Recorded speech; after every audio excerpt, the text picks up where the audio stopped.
Welcome to another episode of Get Wisdom. I'm Brian Kelly, along with Get Wisdom founder and director Carl Mollison.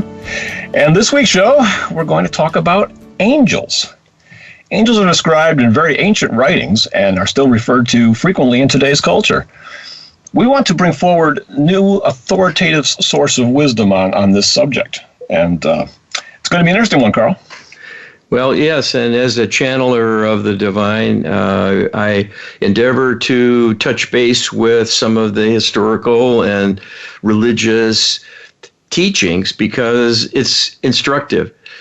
Most is true and valid. There are some corruptions that have crept in over the ages, and that includes biblical writings. Sorry, you fundamentalists.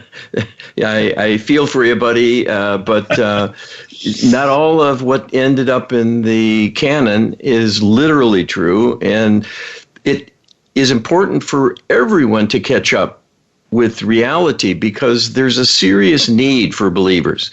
So let's get into this and talk about angels. As a channeler, I talk to Creator. I call it Creator. It's God, Allah, whatever term you want to think of as the highest, holiest source of the universe. It is the Creator of all that is. And so we pose questions and get answers. And that's why we're here.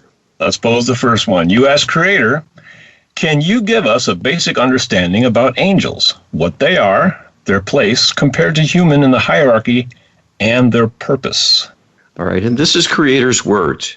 The angelics were created to assist the divine realm in all ways of value to extend the reach and the vigilance and interplay directly with all that is going on within the universe. Among the many worlds with life forms, angelics come and go to monitor all that is taking place and to be at the ready to assist with the needs of the life forms present. They are, in a sense, tools of the divine and act at the behest of Creator directly and indirectly. They have some autonomy, but only through assigned duties that have been clearly established, and they will stay within those instructions and not overstep boundaries. They are, in a sense, agents of the divine going out and about, keeping tabs on things, being on watch, and often are posted to provide close special support when there may be a need to deal with a situation that arises where there are living things in danger and there may be suffering going on or threatened to happen.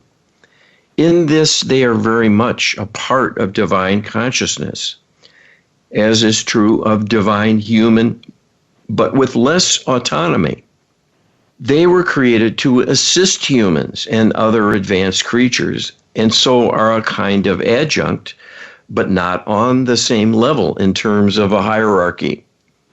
The humans actually have greater reach when they are not in a diminished physical form, but the two complement one another, and the angelics are highly prized and of tremendous assistance to humans in all they do in many circumstances.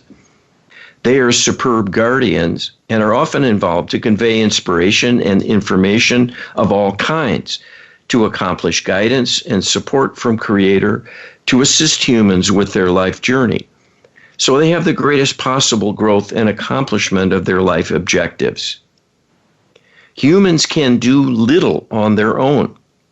They need much encouragement and support to be successful and are always at a disadvantage because of their disconnection from the divine. The angelics help to bridge this gap, to help level the playing field to at least some degree.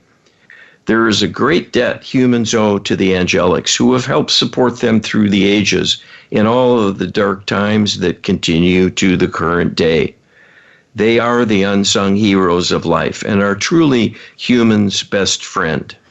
You know, the surprising thing about this revelation is the message that we are actually, as human beings, higher in the divine hierarchy than the angels.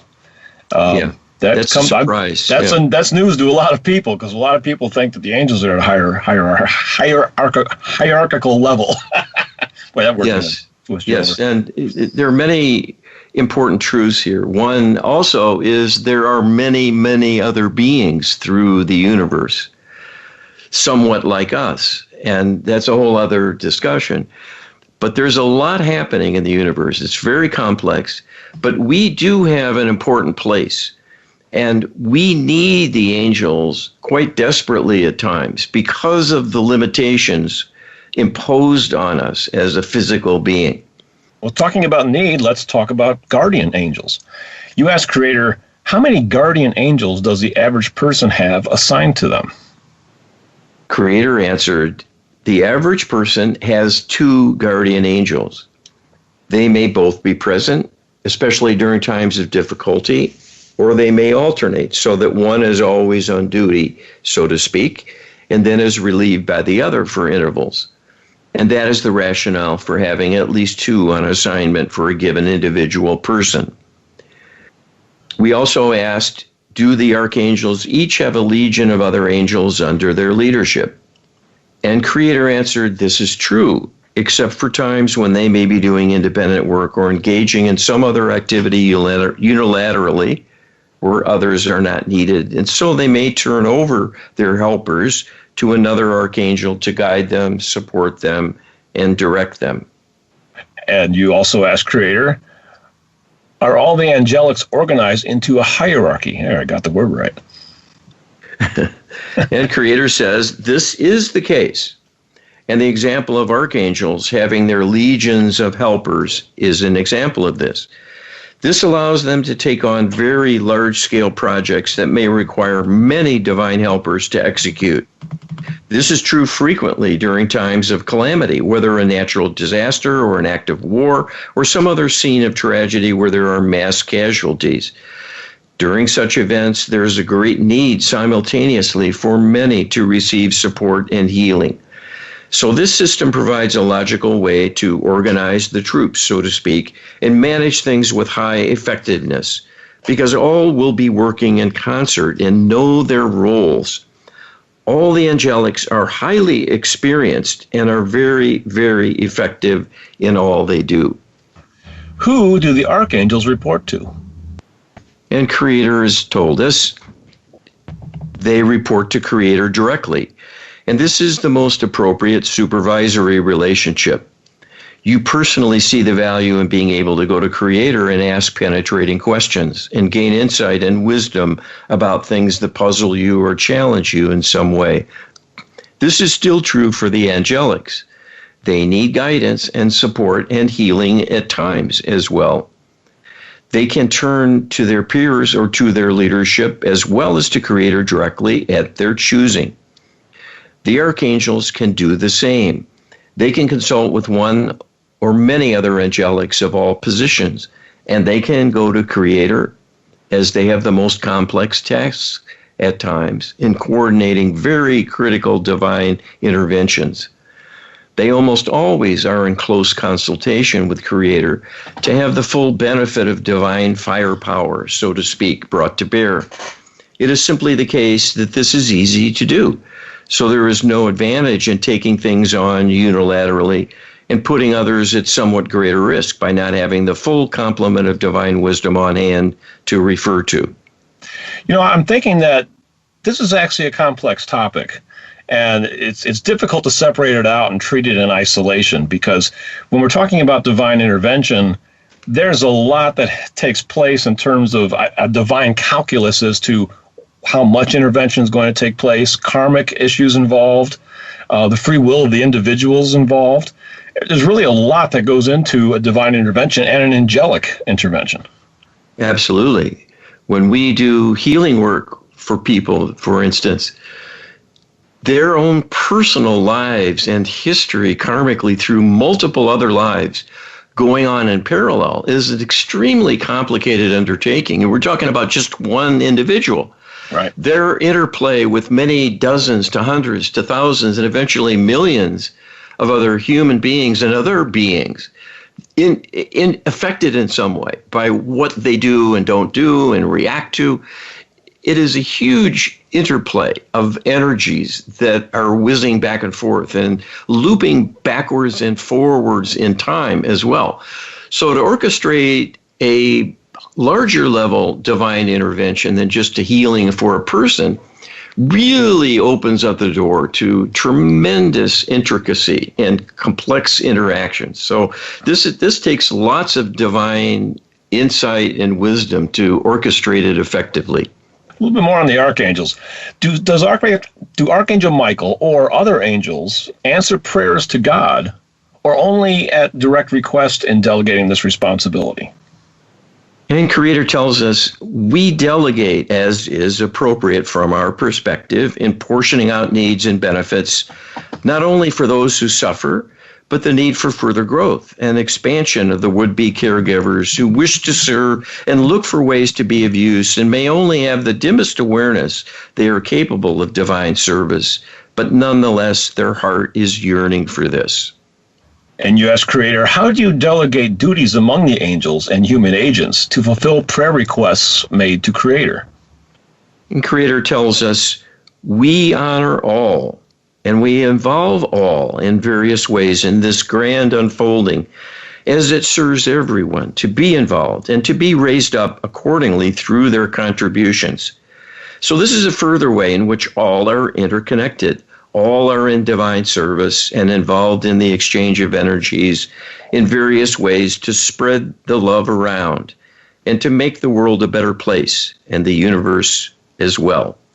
You know, it's interesting, but the statement in the previous question about talking about would-be caregivers who wish to serve and look for ways to be of use and may only have the dimmest awareness they're capable of divine service. In other words, apprentice angels, it sounds like, perhaps not so old and looking to be of service, and they're being brought in and given apprentice-level tasks. It's interesting. Yes, and it's certainly true of many humans. Yes. There's a whole spectrum of folks out there, from the very devout and dedicated spiritual individuals who make that the whole purpose and focus of their life, and then the casual churchgoers and everything in between, where at times they're in over their head and they know it. They're in a crisis and maybe they're rusty in reaching out to the divine with prayer and so on. They need lots of angelic help as well. And so it's interesting, I think, and comforting, and a beautiful illustration of the love of the divine who orchestrates everything, that it truly cares about all of the caregivers and wants them to be a part of things, wants them to learn and grow. So no one gets left behind. Everyone has a role to play if they choose. And it's a beautiful thing. Indeed.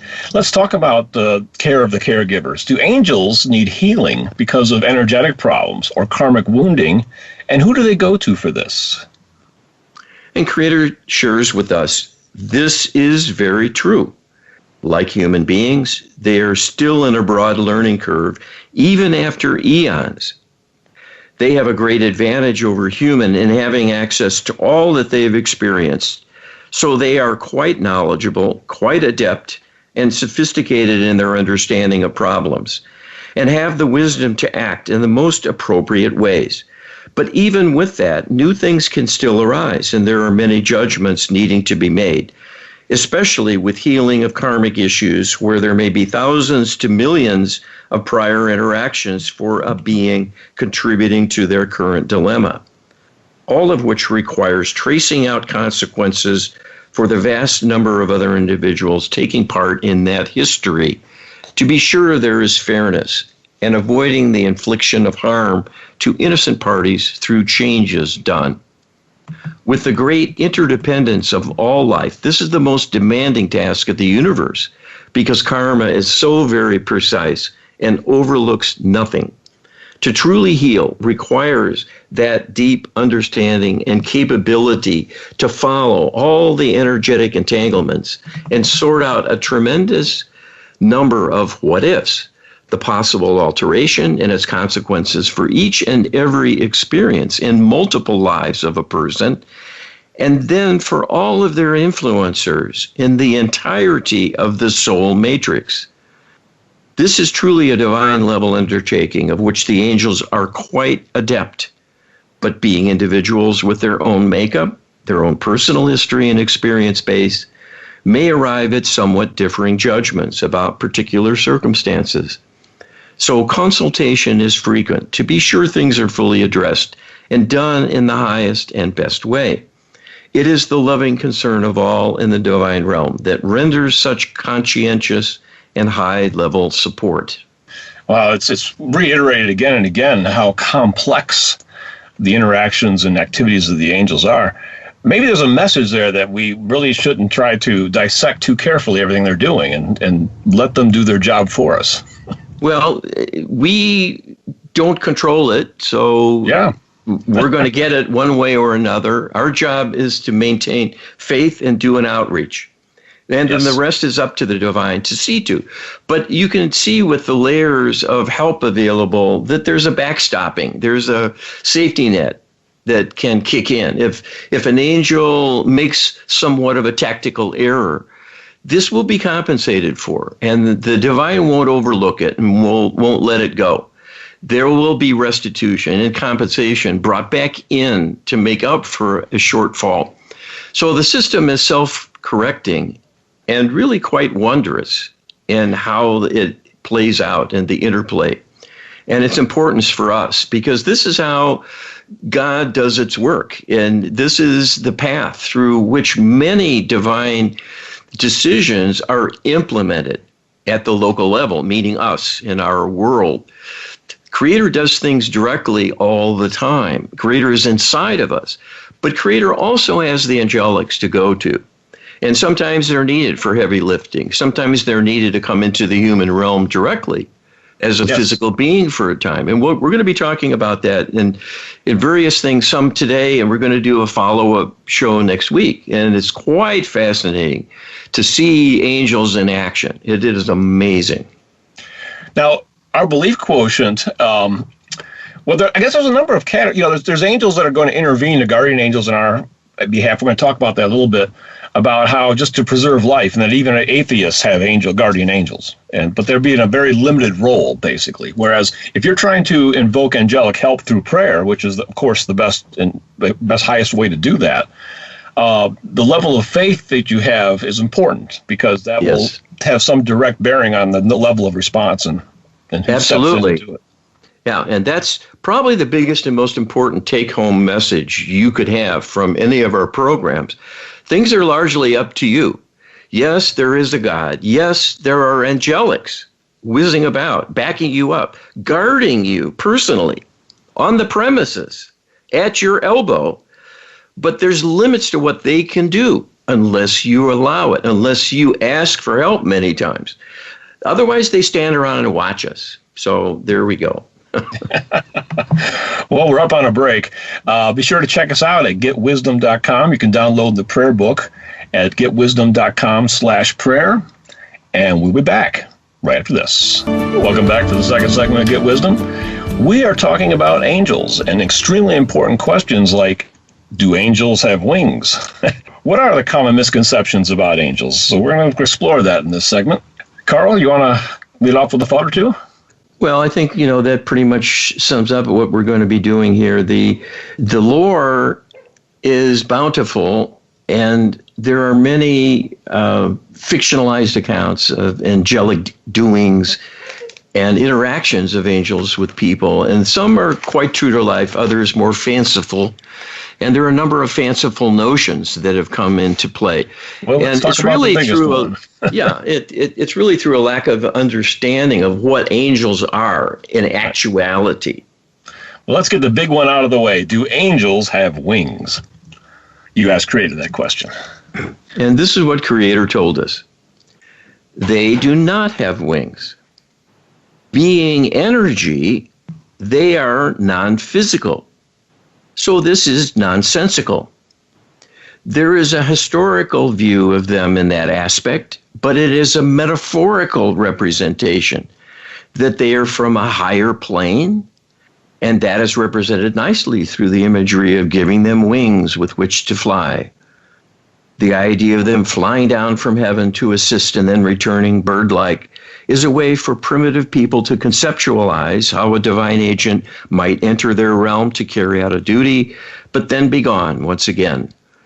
The people down through ancient times have not been able to conceive of actions taking place via consciousness alone. But this is often how angelics carry out their duties, impinging on human beings as well as things in the environment through the effect of their consciousness to impinge on the target and make a change or adjustment in the energies accordingly, as may be needed to solve a problem or bring requested support. This is why so many divine interventions happen on a routine basis but go unnoticed. They are simply invisible in their mechanism of action, and this is because the angelics are invisible. They are depicted in a simplistic fashion, but that is in keeping with the limited knowledge and awareness in prior eras. And even to this day, there is but a poor understanding of energy and the role of consciousness in making things happen.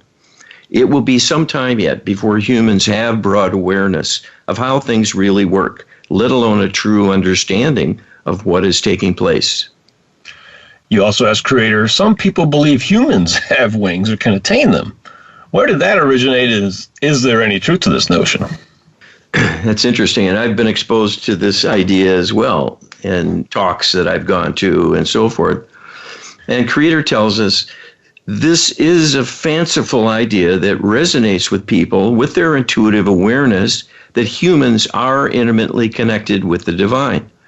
So the idea that humans, like the angelics, might truly have wings or had them or may gain them is in keeping with that intuitive understanding, but is not a literal truth. It is a comforting and uplifting idea, but is not the case. Humans do not have wings and have not had wings and will not have wings. This is because wings are not needed for people. And so the idea is a metaphor and not meant to be taken literally. You know, I think it's really interesting how in the previous question talked about that we have a poor understanding of energy and the role of consciousness in making things happen. So maybe that's saying that angels are like energy with consciousness. Absolutely. It's energy with content, with information, and an innate ability to be acting as a change agent through idea alone and an intention to make something happen. This is the essence of what consciousness really is. That's what we express with our thoughts. They are received from our consciousness, a kind of energy that isn't created even in the brain. It is experienced through the brain, more like a receiver, like a TV set. But the consciousness is the program that beams in and has a story to tell and an idea behind it. Perhaps that's why people think there's a hierarchy, because, I mean, Creator is all consciousness, and from Creator emanates consciousness with energy, which you could consider the angelics, and then from that level we get to us, who are consciousness, energy, and physical. Yes. But somehow people see the beings that are just consciousness and energy as somehow higher in the hierarchy, when maybe, in fact, it's a little bit more difficult to come down here in the physical. That's right. Well, we exist in both domains. So when we're not here in a physical body, we're up in the light. And we're comporting with the angels directly because we're light beings like they are in that mode. And it said earlier in the answer to one of these questions that in the light being mode, we are truly at a higher level than the angels. Yes. And have greater reach. Yes, absolutely. Quite interesting. All right, so you asked Creator, what are common misconceptions people have about angels? Well, there are more. There are more. What we talked about. And Creator says there are many common misconceptions about angels. There are some too silly to mention. Others have more serious implications. There are many schools of thought distorting awareness of the divine to cast aspersions on even the angelics who support you faithfully. All such notions that angels are not to be trusted are based on the awareness of evil in the world. In one sense, this is true if you consider the fallen angelics. We no longer do because they have lost their standing and are no longer supported by the divine realm. In that regard, they are a little different than a human earthbound spirit who has lost its way and has relatively little power. The fallen angelics have the benefit of their past history and knowledge, but it does them relatively little good. Other misconceptions are the issue of wanting to reach out to the angelics for each and every little problem in life, and have divine assistance through the angel to take care of things. This undercuts their own role as being the reigning sovereign in their world. Humans literally are in charge of their lives and their destiny both. We support from behind the scenes, and we step in at times to give assistance, but there must be a serious request that has a serious purpose that will result in something highest and best for the person, and not their disempowerment by handing over their own free will choices to a would-be divine guide to decide things for them. This is not in keeping with the role of divine human to expand possibility and extend the reach of divine consciousness in many new directions and in many new ways. We are relying on human creativity to make this happen.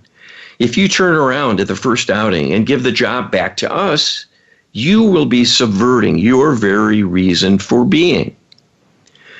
This is not to say it is unwise or inappropriate to reach out for help when you feel the need too great for you to manage. This is, of course, highly subjective, so we encourage all to cultivate their inner resources, their strengths, and build new skills so they have the wherewithal to make decisions on their own for the most part. This preserves the balance intended for the human enterprise, where humans are in the lead and do the bulk of the work. This will be in keeping with them earning the bulk of the rewards.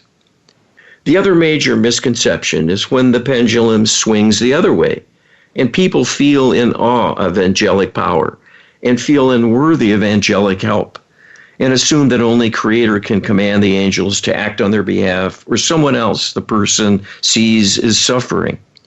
In making this assumption, they surrender their own power to do anything. This is a grave error because they are giving up their humanity, their personal power as granted by the divine to conduct their life. And it is a wasted opportunity for growth and adding more love in the world. Angels are always at the ready to step in and spread love when requested to do so.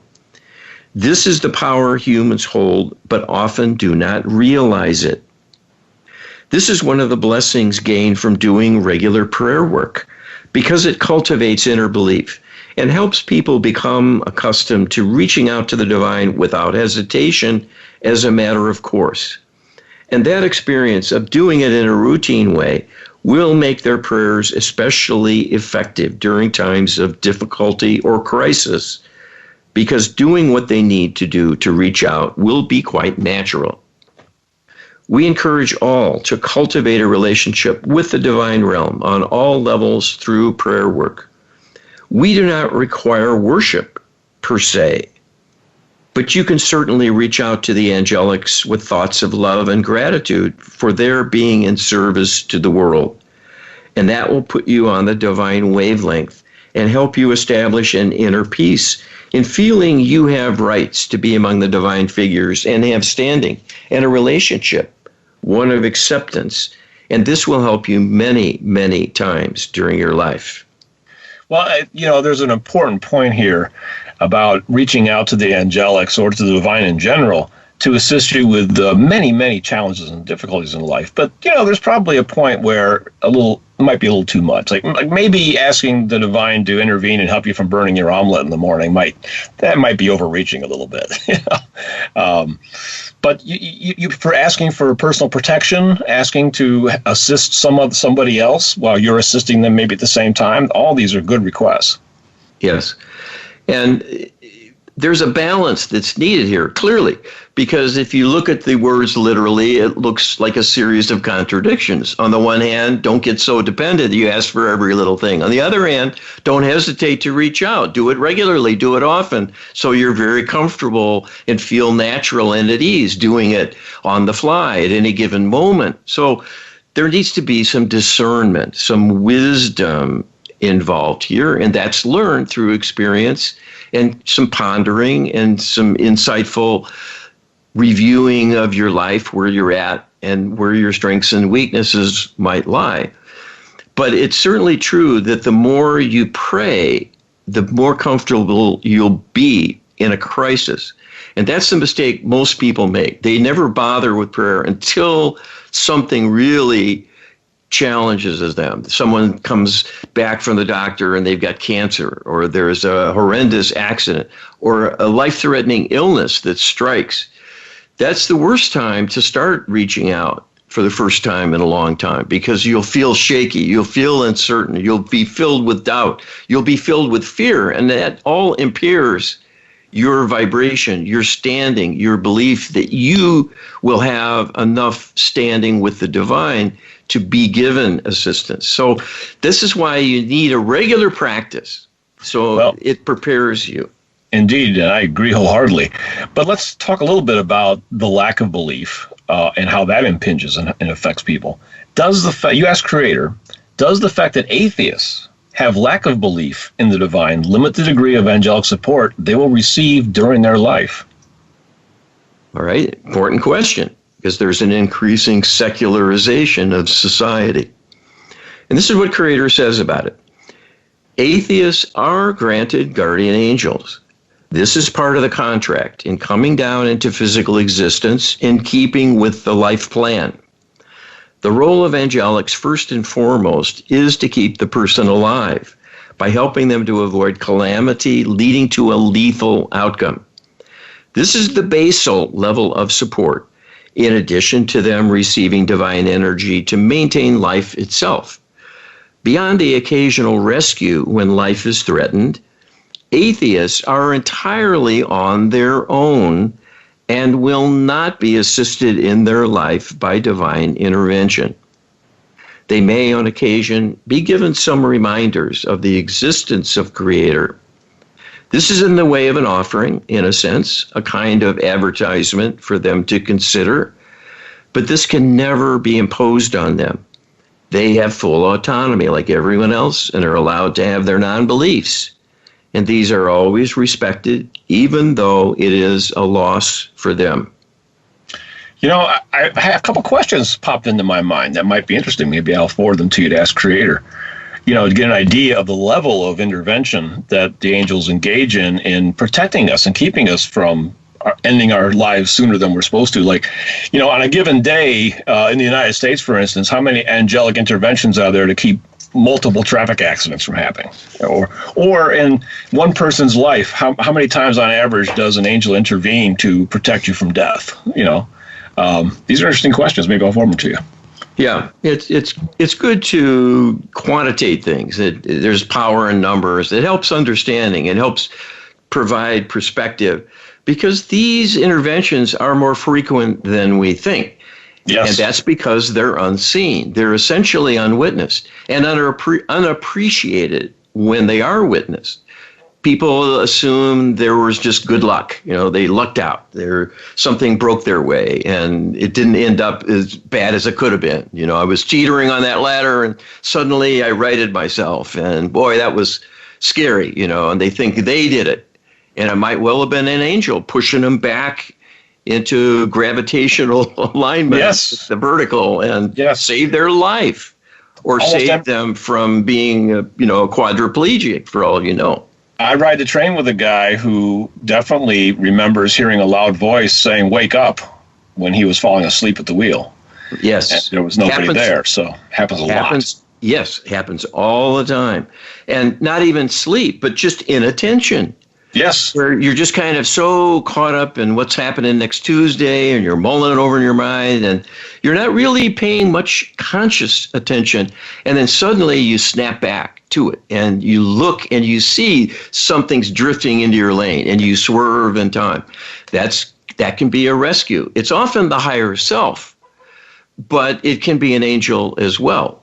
Sure. And so the two levels of divine oversight work together.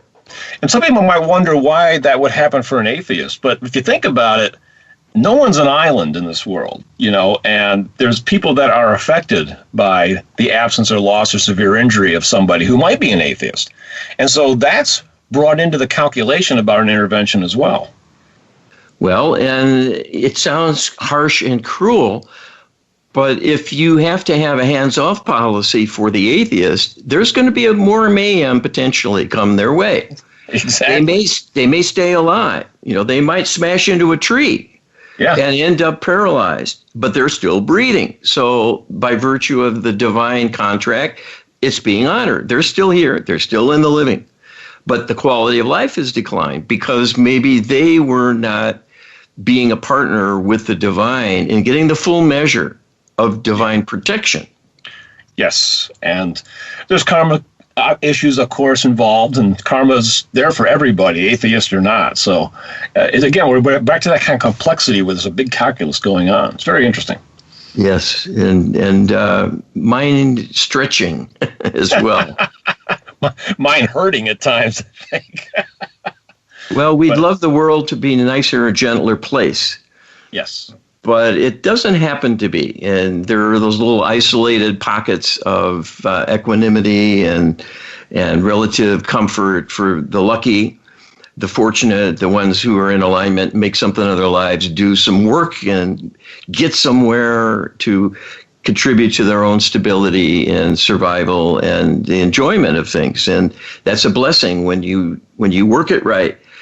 But these are things the divine can help to bring you. If you're open, allowing, and you have enough belief, that takes practice and cultivating. Well, we're going to talk about reaching out to the angels for help in our next segment. Be sure to check us out at getwisdom.com. You can check out the Lightworker Healing Protocol, which is really the most effective tool for getting divine help of all kinds, from Creator, from the higher self, from angels. And you can check that out at getwisdom.com/LHP. Download it, check it out, and consider taking it. And we'll be back right after this. Welcome back to the final segment of Get Wisdom. We are talking about angels and how they interact with us, how they affect us. And in this segment, we're going to talk about healing and how to reach out to them for that. So let's get on with it.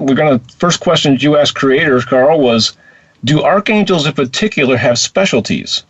Is it wise to appeal to Raphael as the healer, Gabriel as the messenger, and so on, or will that limit us? Well, knowledge brings power. Sometimes we can be a little overeducated and make false assumptions in what to do with that specialized knowledge.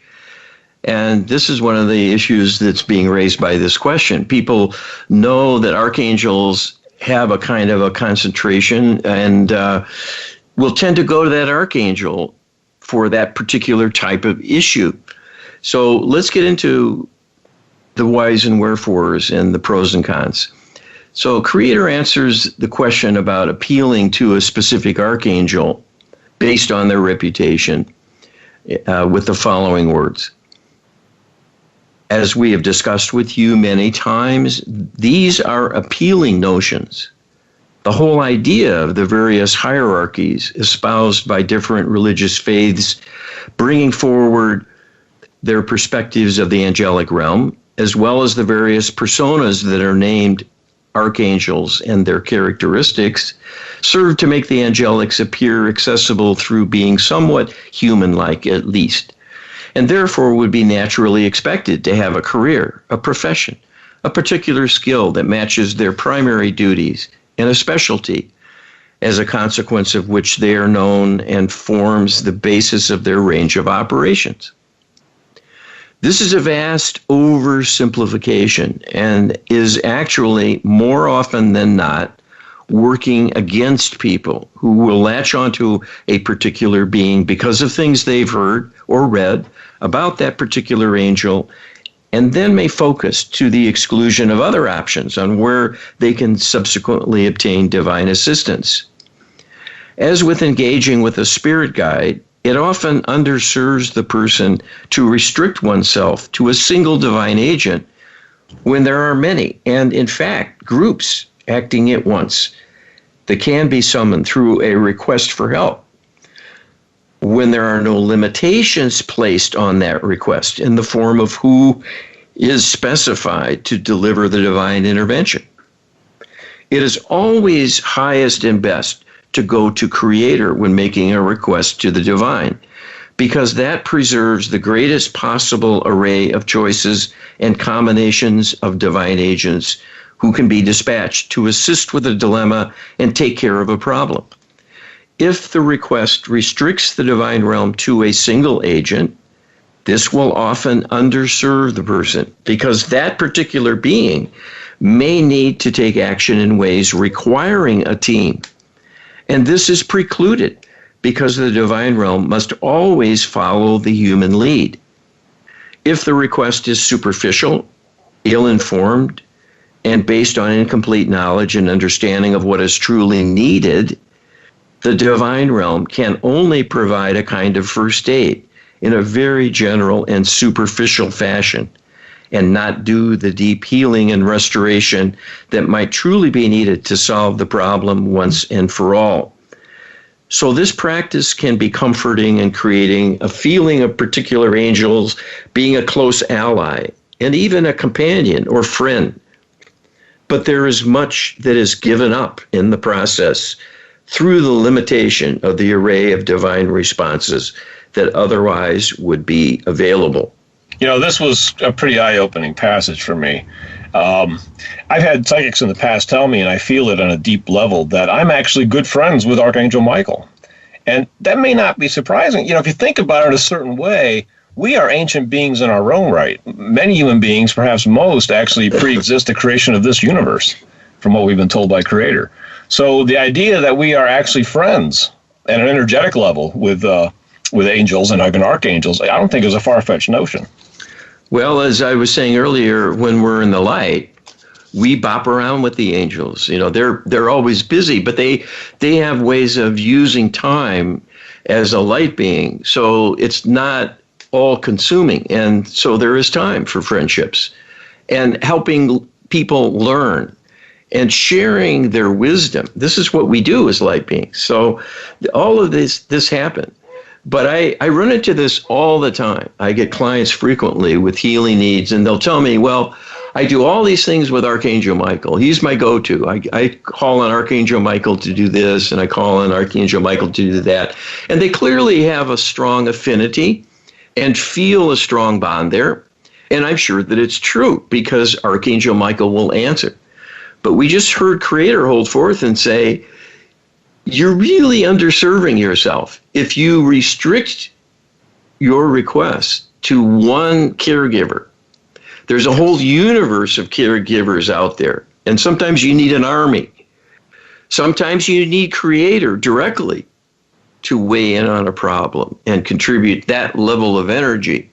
So Creator is saying, go to God first, and then let the Almighty sort out who is the best person or group of beings to come to your aid and take care of an issue.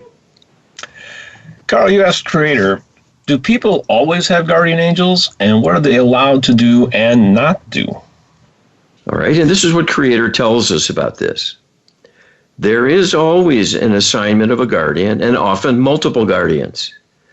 This is in part a reflection of the life plan, where the individual is joining the fray, the area of the world, the location, and the family they will be a part of. All of the variables of life and the circumstances for the incarnation will govern the level of divine support and protection deemed appropriate for them. Some are at greater risk from the outset because of the circumstances of their launch, being more at risk, for instance, personally, and will meet with great danger quite quickly following their birth. Others have gentler circumstances, but everyone everywhere is targeted by the interlopers, so there are truly no safe havens. Everyone can be reached, everyone can be interfered with, and everyone is vulnerable in many respects. So there's simply just a question of time and the degree of effort required to reach a level of corruption sufficient to undermine the person functionally in a way they are thrown off track, and then may begin to falter and will fall behind and have an increasing risk of greater difficulty and failure in life with all that can result. What is considered the luck of the draw, of course, is pre-planned entirely. And this is done for tactical reasons, to put a person where they most belong for the purpose of the current incarnation, which is often to take on significant challenges from unfinished business in prior lifetimes. This is why people end up in some of the worst places on the planet, facing the greatest degree of adversity with inevitable suffering of an extreme kind. It is not bad luck. It is something that is predetermined by prior experience and actions, and will be determined by the law of karma to a significant degree in what unfolds for them on their return to life in the physical. The thing we cannot overstress is there are strict rules about divine intervention. So the first thing here is that the guardians have but a very limited role to play. This is to allow you to have your experience to the fullest, and that may well include being killed. They cannot stop this from happening unless you ask for their assistance. So this is a major misconception that because people think they have guardian angels, nothing can touch them if their faith is strong and their heart is pure. That is not so. It may be so if they ask for that protection and support directly. If they assume it is there, they will have the experience of having an assumption lead not to what they expect, but something else. It is like assuming you have flood insurance. Unless you contact the insurer and perhaps pay the dues, you do not have flood insurance. It is that simple. The same is true for divine realm. We are always present. We are always watching, and we always have your best interest at heart, but are powerless to prevent you from putting yourself in harm's way if you choose. It cannot stop them, but it can warn. This is one way the divine realm shows itself. The guardians can do the same. They can send a warning to the person, look out. And they will often engage with a person's subconscious mind to tell it to come back to awareness, at which point someone behind the wheel of a car may suddenly focus on the road and see someone is swerving into their lane, whereas they were preoccupied thinking of something else, or perhaps fiddling with a device on the seat next to them, wanting to see who was calling or what have you. Those little moments of snapping back into awareness and saving the day happen every day to many people. And it may well be their guardian angel stepping in with an opportunity for the person to save themselves from their choices. This is an example of the interplay. It is always subtle. It is not done with fanfare. It is designed to be that way. It is not a shortcoming that people do not talk to their angels and have the angels talk back to them. You are all inhabiting a faulty system. It has been engineered that way by interlopers to rob you of your ability to connect with the beyond. And it really is the ability to connect within, for the divine realm is within you and not out in space somewhere beyond your range of sight. So this is not a failing. There is always opportunity in reaching out. When you make requests of the divine at any level, including the guardians, you will be heard, and the request will be answered to the extent allowable within the rules. You know, I think this is a good point to introduce the idea of, the necessity of belief in reaching out to the angels and the divine. And if you feel that you are, a little lacking in that category, we have healing services where you can hire a practitioner who actually has the belief in the reach to ask for angelic help on your behalf. Yes, and our Lightworker Healing Protocol has a whole section focused on personal protection, keeping the person safe going forward, and designing an interplay with all of the spirit team to make them active participants, because people don't know this is possible to do or how to request it. So this is divine wisdom we have gained through scholarship, diligence, hard work, and frequent going to the well to ask Creator how to do this, how to do that, how to tweak this and modify it, amplify it, make it the most effective possible. And over time, this protocol has added many bells and whistles that are extremely important. And we are told that it frequently prolongs the lifespan. of our clients. You know, they will never know what might have gone the other way when they reach a certain cross in the road or a fork in the road. And but the divine is there, and it has the wherewithal because the requests of the protocol are there and they're in force. Well, you can check out this well at givewisdom.com. Up the menu, there's healing services available. Be sure to check them out in detail, and then feel free to inquire about them. We have the ability that you can ask questions, a contact form we have on the site. We'll be back next week with more divine wisdom. What's coming up next week, Carl? More angels? More on angels, more fascinating angel lore. All right, be sure to check us out next week. Thanks for listening.